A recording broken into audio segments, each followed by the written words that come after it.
నమస్కారం అండి అందరికీ. మరి ఈరోజు కేంద్రంలో ప్రవేశపెట్టిన బడ్జెట్ నిర్మలా సీతారామన్ గారు మరి ఈరోజు ఆదివారం రోజు బడ్జెట్ ప్రవేశపెట్టడం జరిగింది.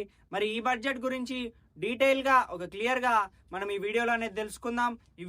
ఈ బడ్జెట్ ముఖ్య ఉద్దేశం వచ్చేసి 3 కర్తవ్యాలు ఉన్నాయి. ఆ 3 కర్తవ్యాలు ఏంటంటే దేశ ఆర్థిక అభివృద్ధిని పెంచడం, మరి సామాన్య ప్రజల్లో వారి స్కిల్స్ పెంచి వారికి ఉద్యోగ అవకాశాలు కల్పించడం, మరి మూడవది వచ్చేసి సబ్కా సాత్ సబ్కా వికాస్ అని ఇదొక అందరికి అభివృద్ధి కలిగి దేశ ఆర్థిక అభివృద్ధి పొందడానికి ఈ బడ్జెట్ ఎంతో ఉపయోగపడుతుంది.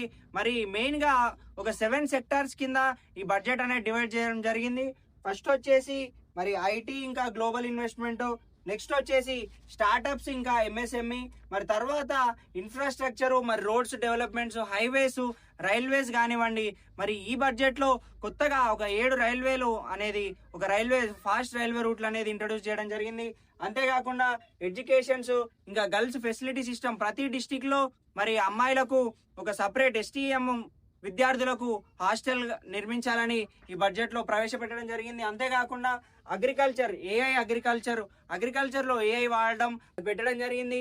అంతేకాకుండా స్పోర్ట్స్ అండ్ టూరిజం, దీని మీద ఓవర్సీస్ ఏవైతే టూర్ ప్యాకేజెస్ ఉంటాయో 5%, 20% ఉన్న ట్యాక్స్ అన్ని 2%కి తగ్గించడం జరిగింది.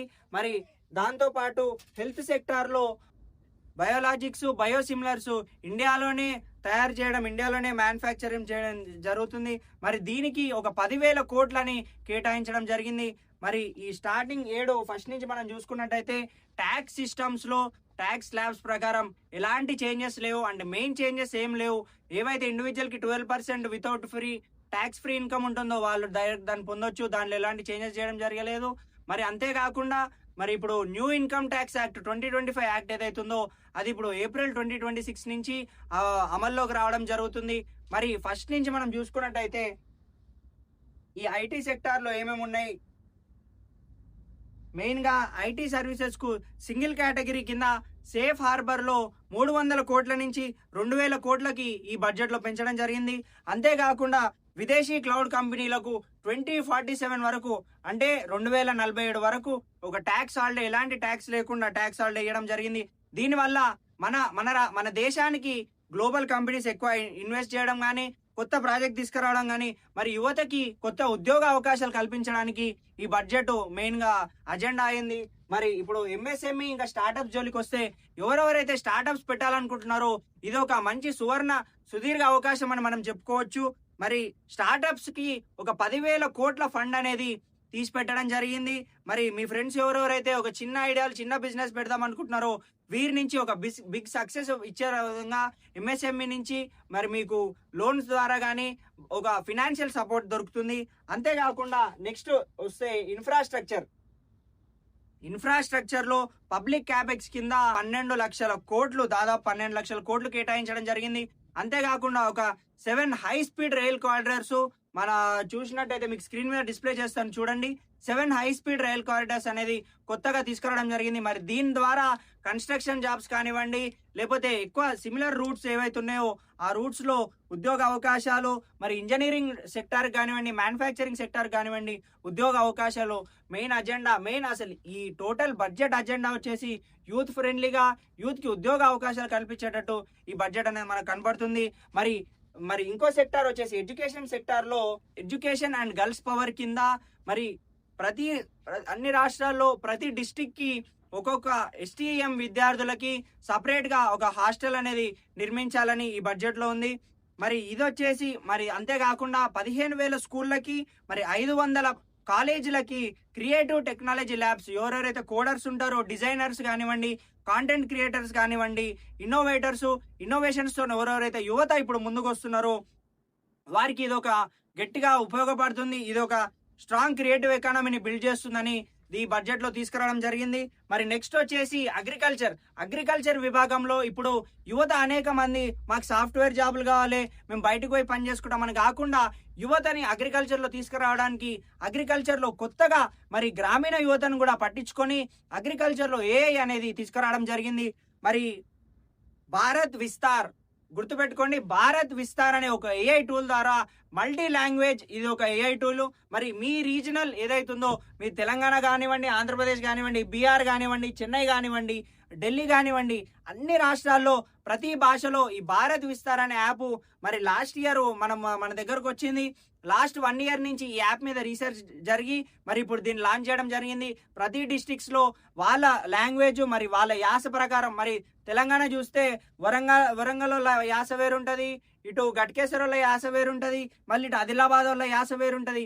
ఇది వాళ్ళ యాసలు వాళ్ళ భాషలకి అనుగుణంగా పల్లె ప్రజలకు అర్థమయ్యే విధంగా ఈ ఏఐ టూల్ అనేది ఉపయోగపడుతుంది.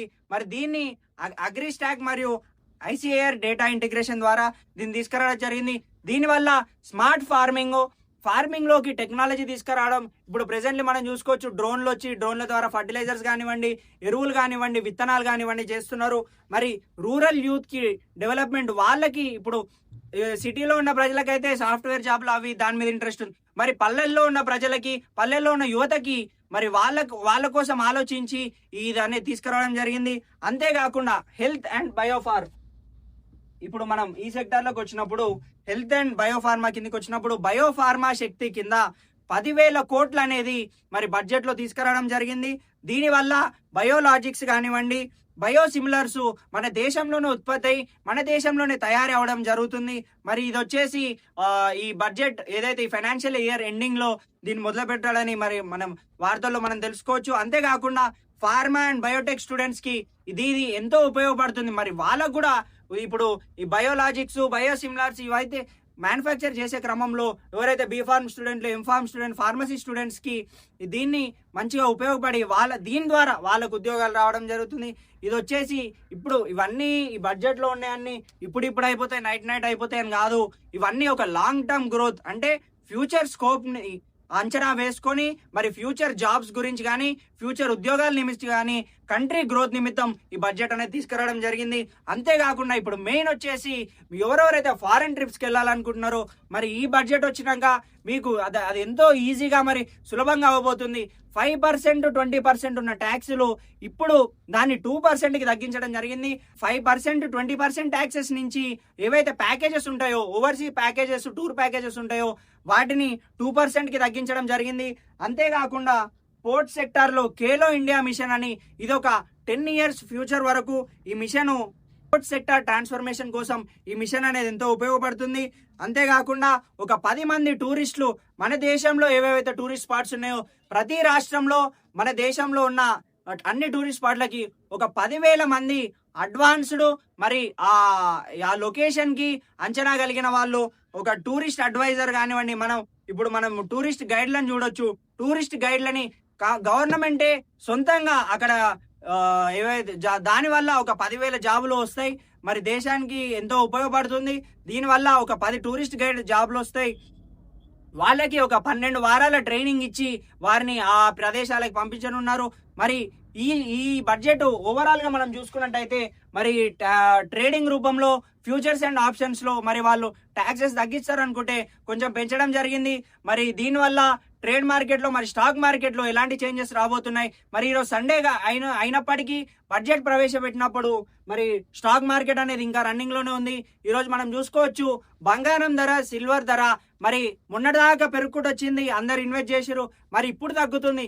ఎందుకు తగ్గుతుంది అంటే ఇప్పుడు మనం ప్రెసెంట్లీ యుఎస్ డాలర్స్ అనేది కరెన్సీ ఎక్స్చేంజ్ ద్వారా ఒక దేశాల మధ్యలో వాడుచున్నాం.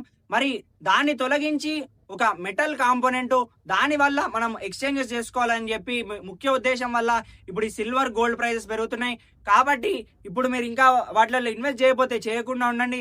ఎందుకంటే ఫ్యూచర్ లో వాటి రేట్ తగ్గే అవకాశం ఉంది. కాబట్టి మీరు కొంచెం జాగ్రత్త వహించండి.